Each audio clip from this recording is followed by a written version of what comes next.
But the kickoff show instead saw the New Day's Big E and Xavier Woods take on Rusev and Shinsuke Nakamura. That was a terrible accent, by the way. I apologize.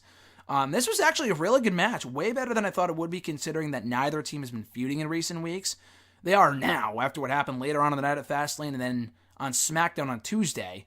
But going into this pay-per-view, these two teams had no prior established issues. It was a great match, but there was no reason for it to happen aside from setting up what we would see later on in the night with Kofi Kingston and Rusev and Nakamura. But again, great match. Some very good near falls. They had me convinced that Rusev and Nakamura were going over. But in the end, it was the New Day picking up the victory as they should have and maintaining momentum in the process. Fun fact here, or a not so fun fact, depending on how you look at it.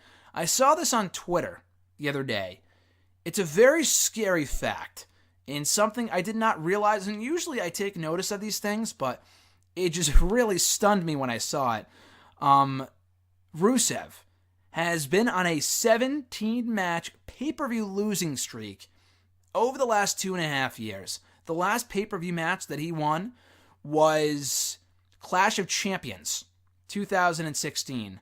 Or not Clash of Champions, I'm sorry. Roadblock End of the Line when he beat Big Cass on the kickoff show by countout. That is terrible. And the guy's been on a lot of pay-per-views since then. A lot of pay-per-views. But apparently, he's won none of them. Which I guess if you really go back and think about it, he hasn't. Even at a time when he was United States champion last year, he still did not win a single pay-per-view match. He lost to the New Day here on this show. I think he was in the Rumble match. No, he wasn't in the Rumble match, but he did lose his United States Championship to Nakamura back at the Rumble. I don't know if he was at the December pay-per-view. I know he, was doing the thing with Aiden English for a while. He failed to win the WWE Championship back at Extreme Rules. He lost to the New Day, I think, on pay-per-view. At the September pay-per-view, I think Hell in the Cell on the kickoff show for the SmackDown Tag Team titles.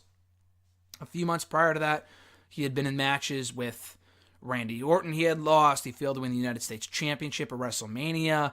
He was in last year's Rumble and lost. The guy's been on a lot of pay-per-view matches and seems to lose every single time. He actually lost Nakamura at last year's Fastlane pay-per-view.